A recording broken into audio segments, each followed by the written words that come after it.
Alright, so ladies and gentlemen, if you've been watching this channel for any amount of time, you've probably noticed that I have a pretty strong interest in philosophy. I talk about Albert Camus, Carl Jung, Seneca, Kierkegaard, etc, etc. And I've been receiving a common question throughout my videos and my lives, also in my DMs, which is basically the following. What's the best philosophy to live by? Now, let me answer you immediately so I can spare you another hour of me yapping. So the answer is this. There isn't one. And the fact that that answer probably frustrated you a little bit, that reaction right there is exactly what this video is about. As some of you may also have noticed it, is that I do lean heavily into absurdism. I'll tell you that up front and I'll tell you why later. However, I do not follow one philosophy exclusively. I never have. And what I want to do is explain why. I want to explain what I found inside each major tradition that's actually worth keeping, what each one costs you if you follow it without ever questioning it, and what I've actually built from years of refusing to hand myself over entirely to any single system. And I also want to be honest about something most people who love philosophy never admit, including me for a long time. Understanding something and actually being changed by it are not the same thing. That gap between the two is where most of this video lives. This is not a lecture. I'm not here to tell you how to think, what to believe, which tradition to follow. The things I say exist to make you think, not to tell you what to think. I mean that, and I'll keep meaning it for the entire length of this video. What this is me explaining out loud what I actually do and why. Every philosophy I talk about, including the ones I love most, has a shadow side, including mine. And you deserve to know both.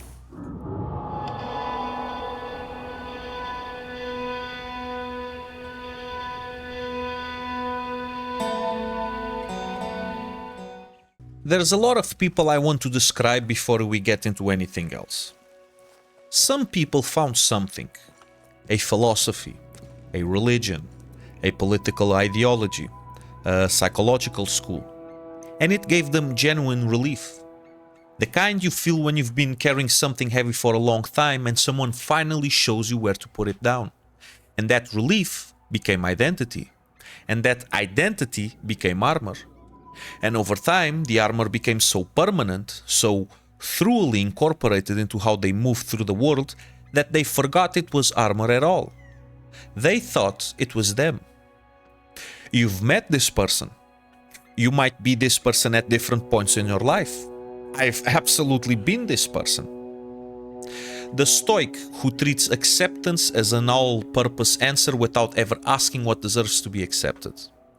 The existentialist who has read Sartre so thoroughly that you are your choices has become a reason to feel superior to everyone who hasn't figured that out yet. The person who discovered Jung at 23 and has been describing their shadow to anyone willing to listen ever since, while somehow never actually changing jack shit. The Buddhist who has made non-attachment into an attachment. The absurdist for whom it's all meaningless anyway has quietly become not a philosophy of revolt but a permission slip for not trying.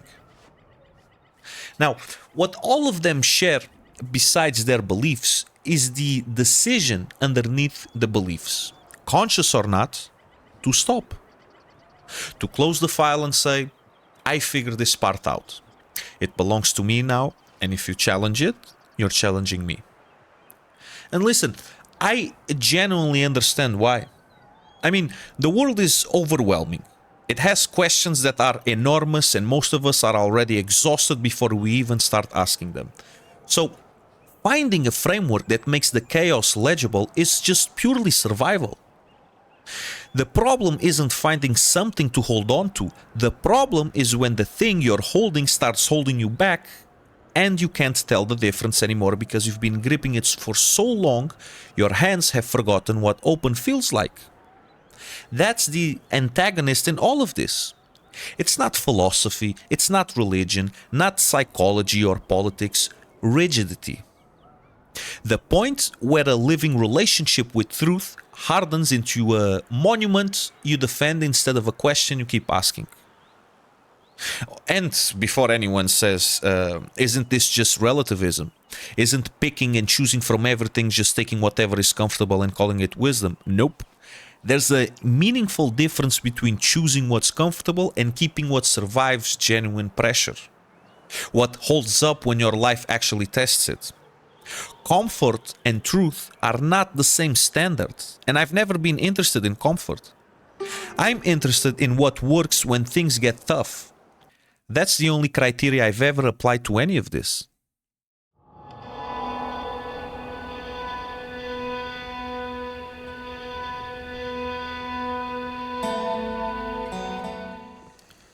Alright, so ladies and gentlemen, let's talk about the philosophies. Let me go through the major philosophical traditions honestly, which means both what they give you and what they cost you if you follow them without ever questioning them. Now, I'm not grading these, I'm not telling you which one is right. What I'm doing is the same thing I'd want someone to do for me, showing you the full picture instead of the half that's easy to sell. Let's start off with Stoicism. Marcus Aurelius, Epictetus, Seneca. Stoicism, as I discussed in my previous video, is probably the most misrepresented philosophy in the modern world. And the misrepresentation goes in a specific direction that I want to correct before anything else. Because conflating real Stoicism with what the internet calls Stoicism does genuine damage to one of the most sophisticated emotional frameworks ever built. Now, there's a version of Stoicism that lives all over social media. The cold, unaffected, emotionless man who has transcended feeling anything. That's basically Broicism, with a philosophy degree, and the two have almost nothing to do with each other. The real Stoics distinguished between pathe, destructive passions that arise from false judgments about reality, and eupatheia, healthy emotional responses grounded in correct understanding. Stoicism has nothing to do with feeling nothing. It was about feeling accurately. What real Stoicism gives you: the distinction between what is in your control and what isn't. Your judgments and your responses, those are yours. Everything else, other people's shitty behavior, outcomes, those are not. And most human suffering comes from treating the second category as if it belongs in the first. Epictetus built this framework while enslaved. Marcus Aurelius applied it while running an empire that was, well, actively falling apart. Seneca used it while navigating one of the most politically dangerous courts in Roman history. So, look, these weren't armchair philosophers. These were people using ideas as survival tools under conditions that would break most of us. And they wept, they loved, because that's what the actual practice looks like. The danger of only following Stoicism.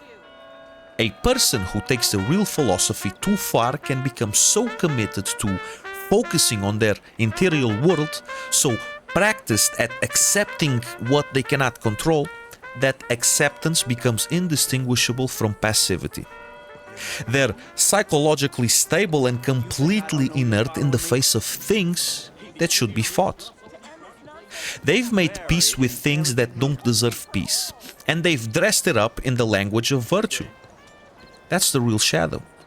Not emotional suppression, but the quietism that can grow inside genuine acceptance if you stop asking which things actually deserve it. Nihilism, and the philosopher who hated it most. Nihilism is the philosophy that confronts the thing most other philosophies try to paper over: the absence of inherent meaning. There is no cosmic script, no guarantee that any of it matters, and nihilism, to its credit, refuses to lie about that. I mean, in a world absolutely drowning in comfortable fictions, That kind of honesty is rare and genuinely worth something. So what nihilism gives you is basically the permission to stop pretending, to look at the silence of the universe without flinching, and admit that the foundations most people build their lives on are fragile constructions. I'm talking about social expectations, inherited beliefs, the assumption that things will work out. A person who has genuinely sat with that truth and not collapsed is harder to manipulate, harder to comfort with lies. Now, the danger of only following nihilism is passive nihilism. Nothing matters, so I try, is a diagnosis that never becomes a prescription. It's a philosophy that correctly identifies the fire and then sits down inside it. So at its worst, nihilism becomes the most articulate possible way of giving up. It becomes a wound wearing a monocle. It basically becomes cynicism dressed up as intelligence. And let me tell you something interesting. The philosopher most people associate with nihilism was actually the man who hated it most. Friedrich Nietzsche spent his entire intellectual life diagnosing nihilism as a cultural disease and trying desperately to find a cure. A man who wanted to kill nihilism so badly he basically drove himself batshit insane while doing it. Which, honestly, some of us can relate to on a smaller scale. The popular image, dark philosopher, brooding quotes on black backgrounds, is almost the exact opposite of what he was actually doing. He separated passive nihilism from active nihilism, using the collapse of inherited values as cleared ground to build ones you've actually chosen and tested. The Übermensch isn't a fantasy about a superior human being.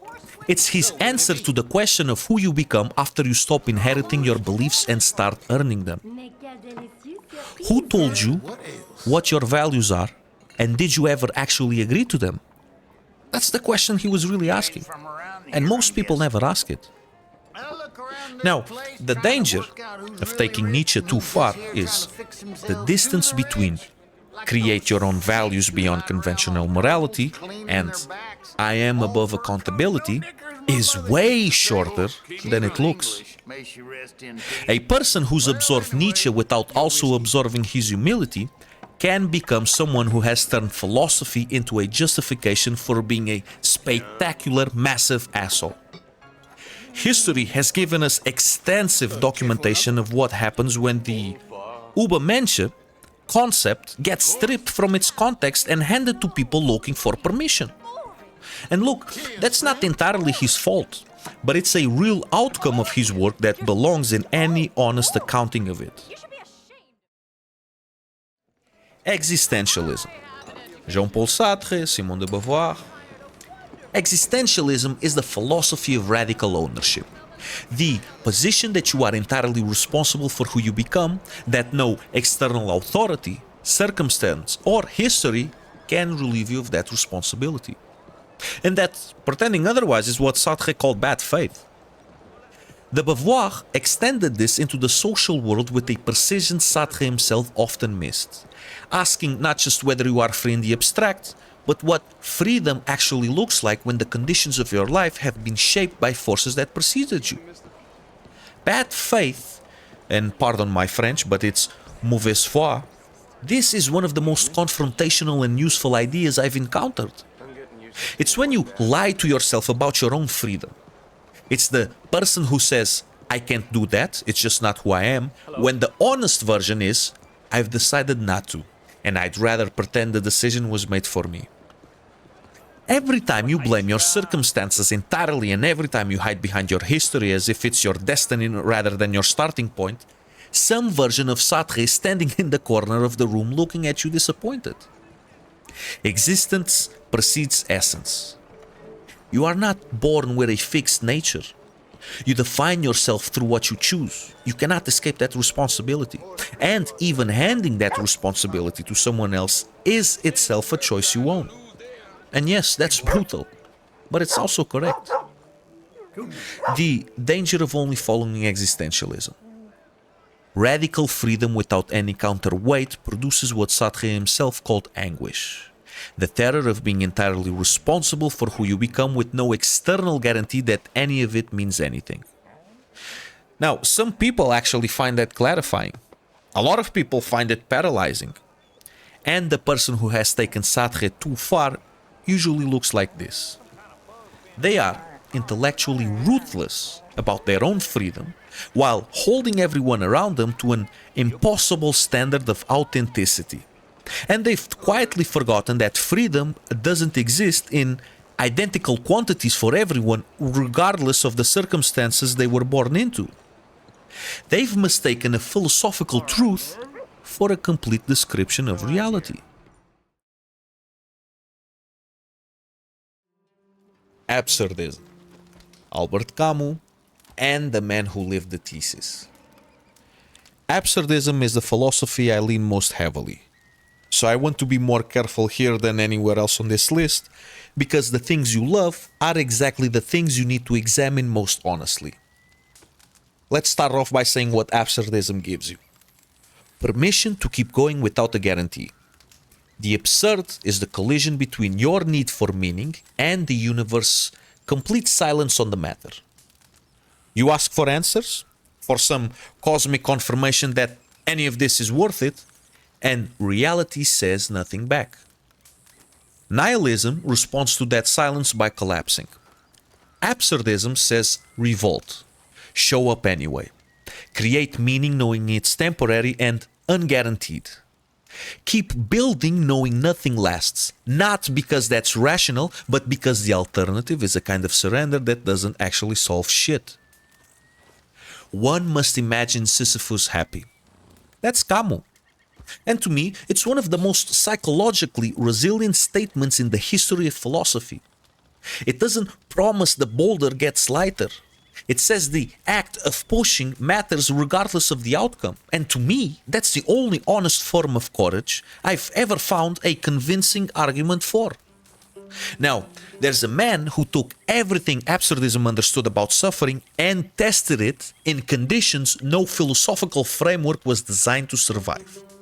Viktor Frankl. He didn't develop his ideas in a library or a lecture hall. He developed them in Auschwitz, watching which people held on and which ones didn't. And what he found was that the people who lasted longest weren't necessarily the physically strongest. They were the ones who had something to live for, a reason that made the suffering answerable to something larger than itself. Where Camus says keep going, Frankl asks keep going towards what? Meaning isn't waiting to be discovered. It's created through what you build, who you love, and how you choose to face suffering when you can't avoid it. The attitude you take toward inevitable pain is itself a form of freedom that nothing external can take from you. Please do not consider this an inspirational poster. This is a thesis tested in the worst laboratory in human history by a man who lost almost everyone. However, the danger of only following absurdism, which is something I personally struggled with a lot and in many ways still do, is that it can slide into elegant detachment. It's all absurd anyway is one short step from not caring about anything.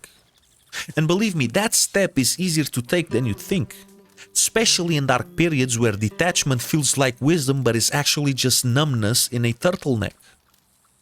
The revolt has to be directed at something specific in your actual life, or it becomes a posture, something you perform rather than practice. The person who's gone too far into only absurdism can quote Camus beautifully and be completely unavailable to the people who love them. And also, the danger of Frankl misapplied, your suffering has meaning, becomes one of the cruelest things you can say to a person when it's handed to them from the outside as an explanation for which what happened to them was somehow necessary. The framework is extraordinarily powerful when chosen freely. It becomes something else entirely when it's used to explain away someone else's pain. Buddhism. Siddhartha Gautama. there's a translation problem at the center of how the West absorbed Buddhism, and it changes everything. Attachment is suffering is a flattening of what the Buddha actually taught. The word he used was tanha, craving, thirst, the compulsive unconscious grasping for things you will believe will complete you. The clinging to pleasure because you're terrified of its absence, and the clinging to identity because without it, you don't know who you are. That specific quality of desperate unconscious reaching, that's what causes suffering.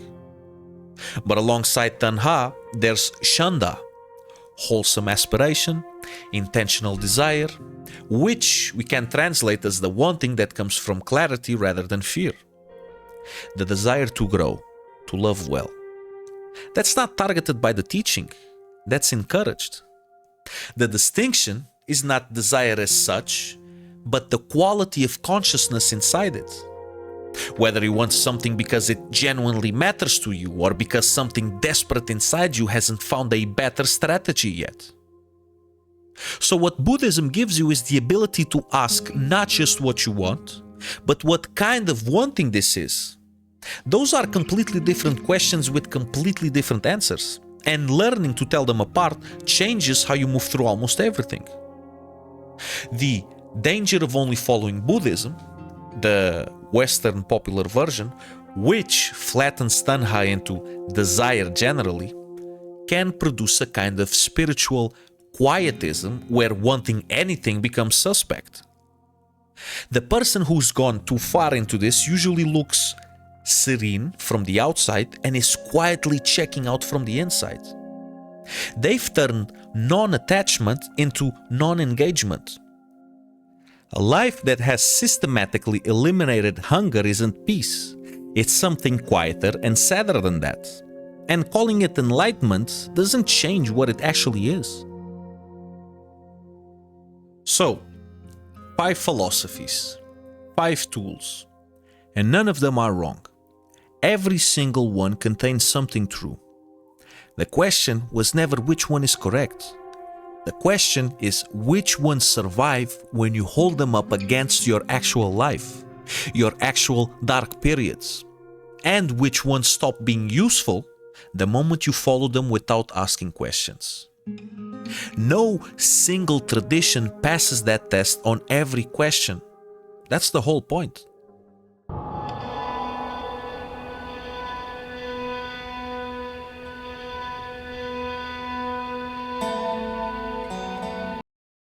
Now, ladies and gentlemen, I could go another hour mentioning other philosophies. I could spend another hour on religion. I could go deep on Christianity, on Islam, on Judaism, on Hinduism. I could go deep on politics, left, right, middle, up, down, the specific architecture of how modern tribalism works and what it costs everyone involved. But I'm not going to. And let me tell you exactly why. The moment I spend 15 minutes on any specific religion, this becomes a video about religion. And the comment section becomes exactly the arena I just spent this whole yapping session arguing against. The moment I say anything specific about left wing or right wing, half of the room stops listening and starts defending. And I'd just be walking on eggshells the whole time, which means I won't be doing it honestly anyway. So here's what I will say instead. The pattern I've been describing in philosophy, that pattern is identical in religion. It's identical in politics. And you already know what it looks like there.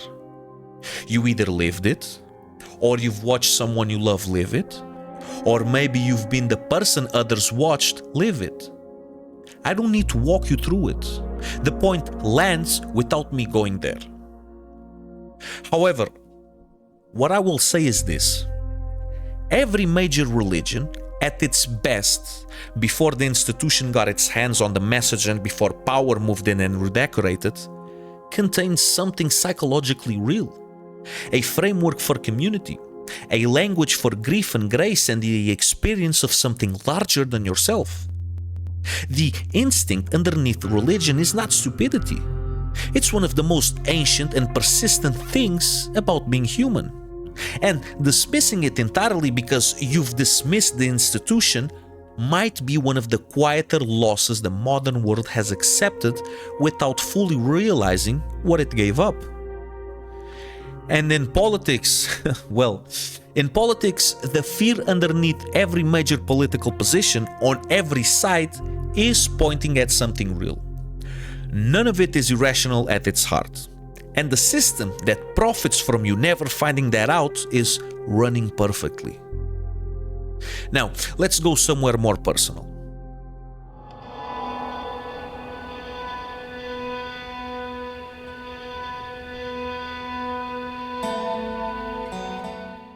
Now, let me tell you something that almost nobody talks about honestly, which is what happens when philosophical engagement becomes its own form of avoidance. Because there's a version of this, a version that I lived for years, where you become extraordinarily fluent in the language of inner life without ever actually going there. You learn the frameworks. You can place your suffering inside a tradition, give it a name, trace its intellectual lineage, describe it with genuine precision, and the act of understanding it creates the feeling of having done something about it, which is bullshit. The description becomes the destination. The map becomes a substitute for the territory. Listen, I personally could talk about my own patterns with more sophistication than most people I've ever met, and I was still running every single one of them. For years, that's the thing. I would catch myself doing something self-destructive and think, yes, that's the shadow asserting itself, very interesting, and then I do it again. The philosophical fluency was real. The change, however, was not. So, philosophy without psychology is a map of a maze with no instructions for how to walk. You can see the whole structure from above, name every corridor and identify every dead end, and still not know which wall to put your hand on. The understanding floats above the wound rather than reaching it. And mind you, this failure can go both ways. This failure mode can go both ways. I've watched it in people I care about. The person so deep in the therapeutic language of childhood wounds and nervous systems and attachment styles that they've become an expert in their own suffering without ever taking a single step away from it. The insight never becomes movement. The processing never becomes change. They can explain with clinical precision exactly why they do things they do, and they keep doing it. And they have increasingly sophisticated explanations for why that's actually progress, actually part of the journey. Psychology without philosophy is understanding every mechanism of your pain and having no reason it was worth going through. So you need both. More than that, you need them in tension with each other, in actual conversation with each other.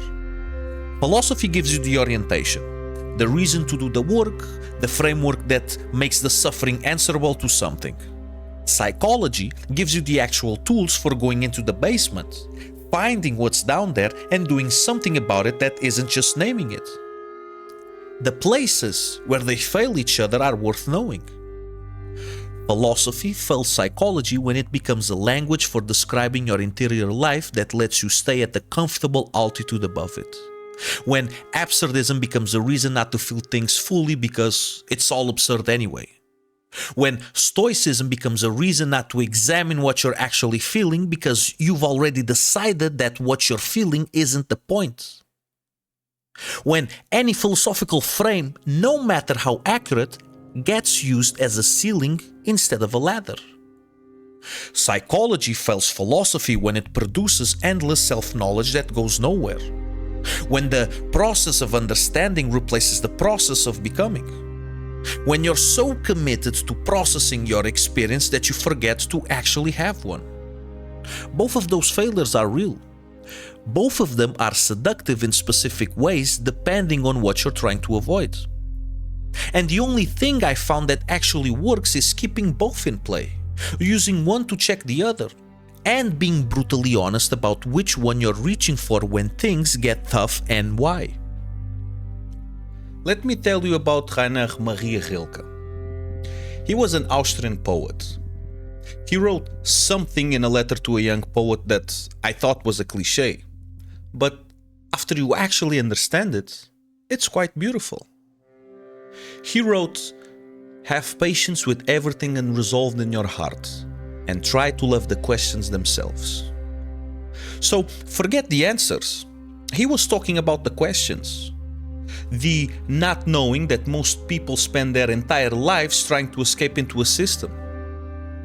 He was writing to someone young and lost, looking for certainty, and instead of giving him certainty, he told him to fall in love with the uncertainty itself. I didn't understand that the first time I read it. I understand it more every year now.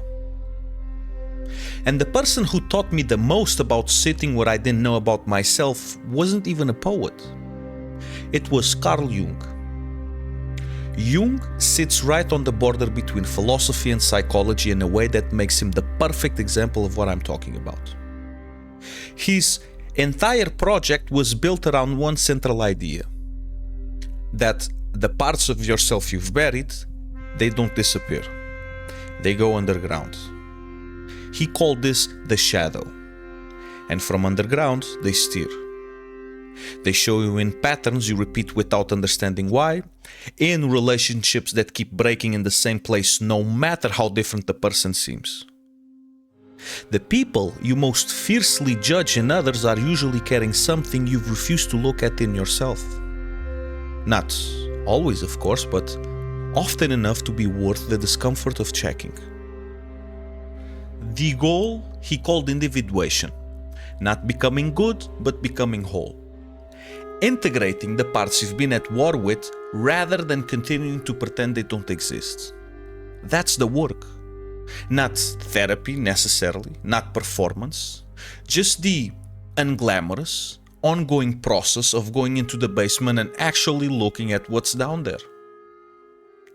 And the danger of only following Jung, which is the same danger I was describing about philosophy generally, is that you can get completely lost in the labyrinth of your own psyche and mistake self-analysis for self-improvement. I've been in that room. I could describe my own psychological patterns with genuine precision, and I was still running every single one of them. A person who has memorized the map but never left the room has done, at best, half of the work. Jung gave me the most detailed description of the room I was stuck in. Philosophy kept me company inside it. But neither one alone was enough to make me actually leave. And mind you, I didn't arrive at any of this through a single turning point or any book that I've read. There was absolutely no conversation that reorganized how I saw the world. What there has been, is years. Years of reading things that contradicted each other and trying to figure out what to do with the contradiction. Years of noticing the difference between understanding something and actually changing in response to it, and finding that gap much wider than I wanted to be. And look, I still use philosophy to avoid things sometimes. I catch myself building a very elegant intellectual structure around something I don't want to feel and calling it insight. The difference between who I was 10 years ago and who I am now isn't that I've stopped doing that. It's just that I notice it faster. And I've gotten a little better at putting the structure down and actually going in. Noticing is apparently most of the work. I don't know if that's encouraging or not. Look, let me ask you something, and I want you to actually sit with it rather than answering immediately. Think of one thing you believe most confidently, whether if it's about yourself, about the world, about how people work, about what matters. Something that you have never interrogated with the same rigor you'd apply to something you disagree with. Just one thing. Hold it. Feel that slight defensiveness that just showed up? That instinct to justify it, to tell me why that particular belief is different and doesn't need interrogating? That's not the belief talking. That's the armor. And the armor is not you. That's the only thing I'm asking you to notice today. I'm not saying for you to abandon it or to conclude it's wrong. No, I just want you to notice that the defensiveness showed up and ask yourself what it's protecting.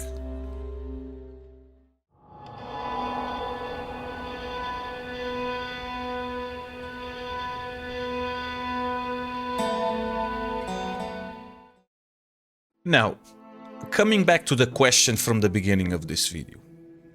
What is the best philosophy to live by? I told you at the start there isn't one, and I meant that. But my honest follow-up, the thing I didn't mention in the beginning, is that not having a single answer doesn't mean having no answer at all. It just means having a different kind of answer. One that doesn't have a name in any tradition because it was never written down anywhere except in how you actually move through your life.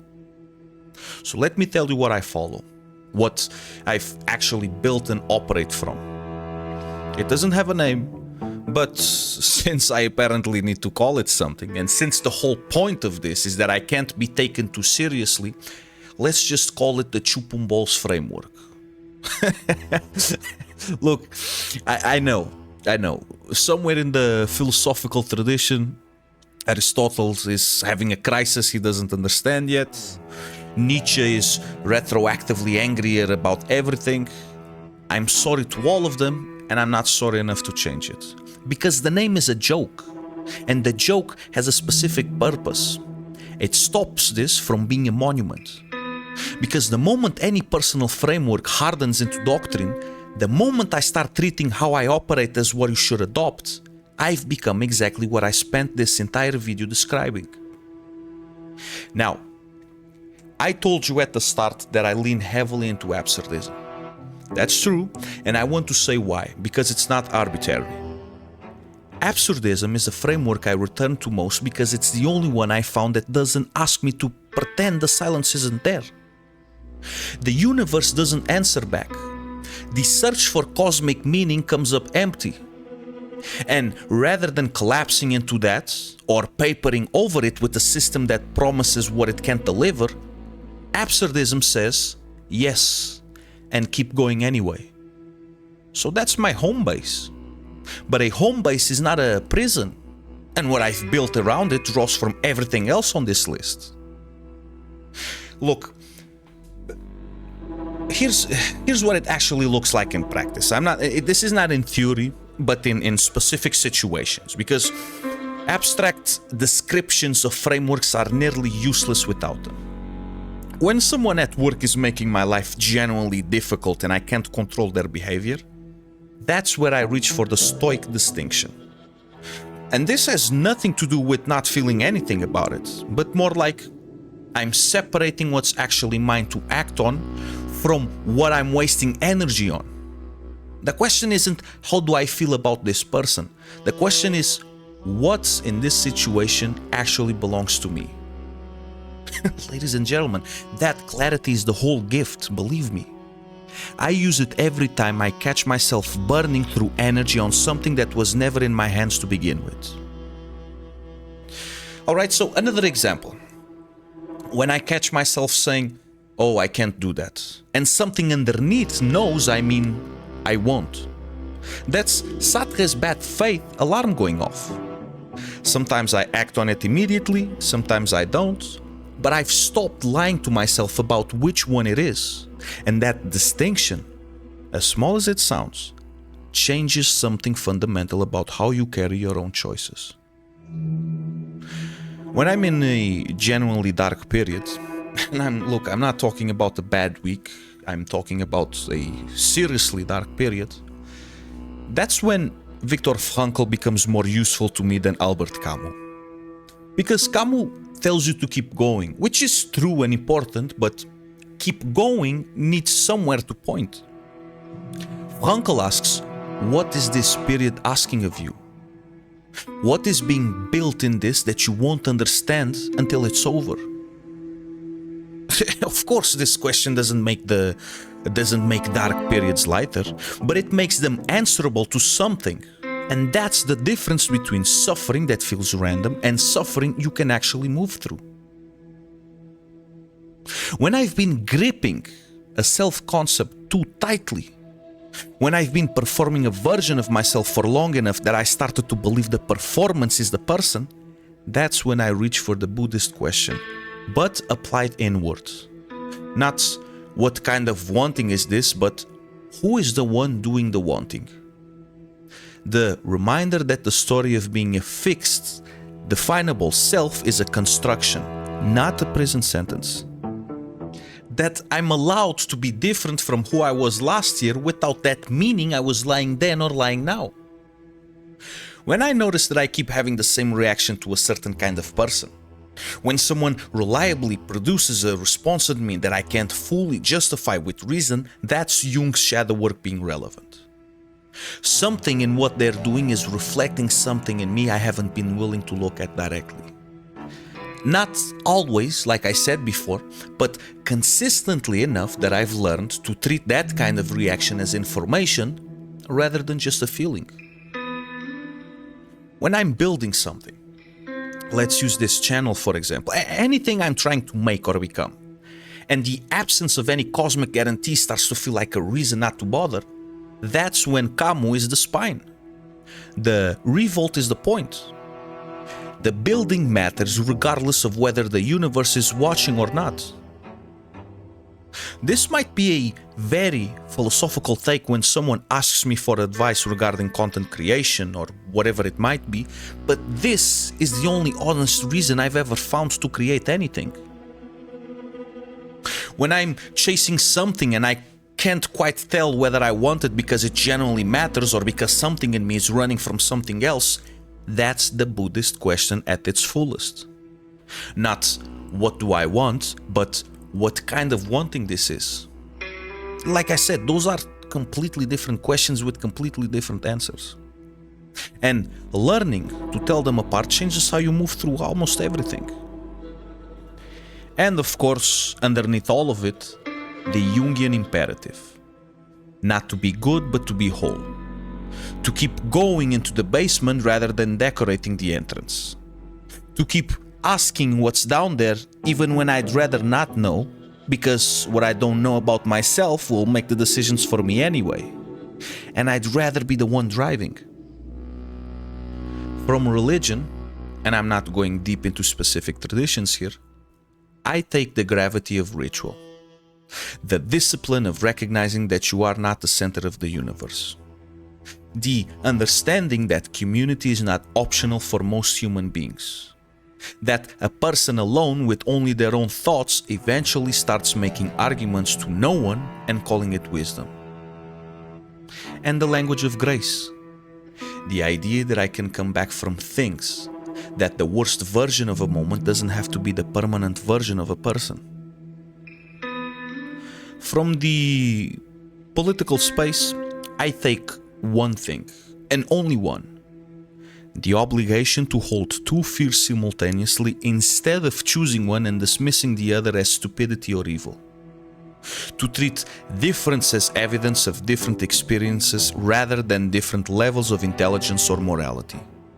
And to remain permanently suspicious of any system, including my own thinking, that conveniently produces the conclusion that everyone who disagrees with me is either stupid or evil. So that's the whole thing. It's a set of tools, a way of asking questions. It's not a religion, not a doctrine, not a movement, not a lifestyle brand. A practice of not stopping. And I want to say this one more time because I said it at the start and I mean it now exactly as much as I meant it then.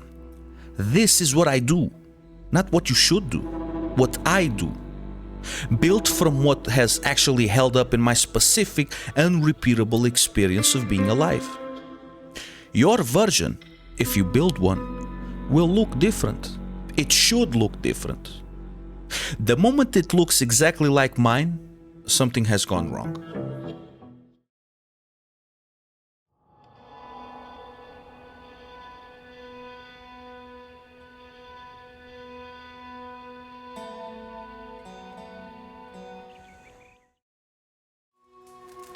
Now, ladies and gentlemen, I want you to understand that there will be periods where none of this works.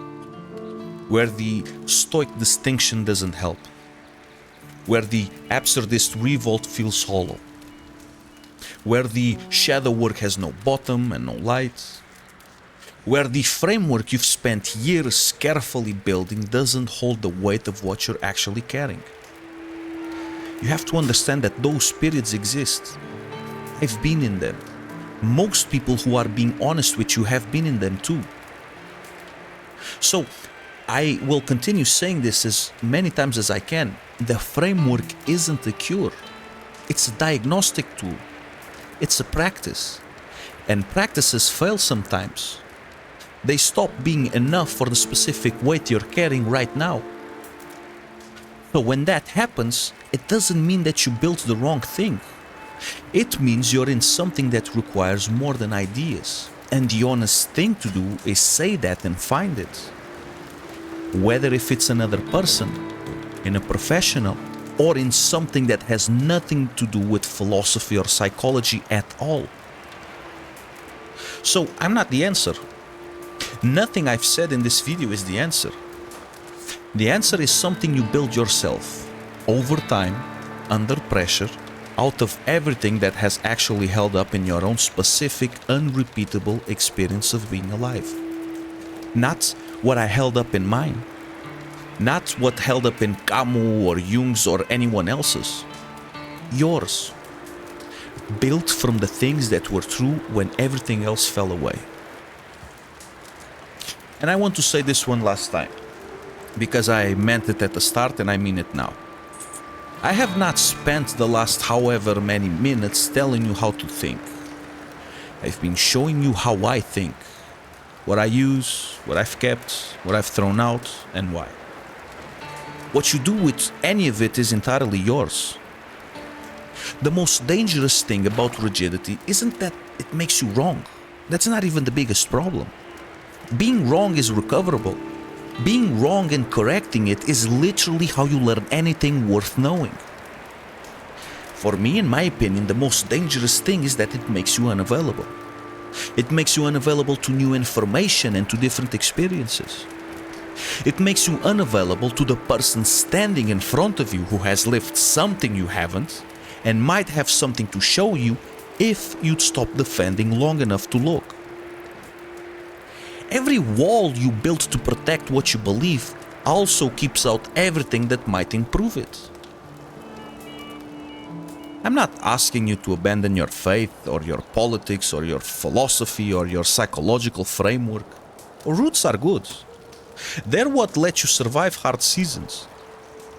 What I'm asking, the only thing this entire yapping session has been asking, is whether the roots are actually yours.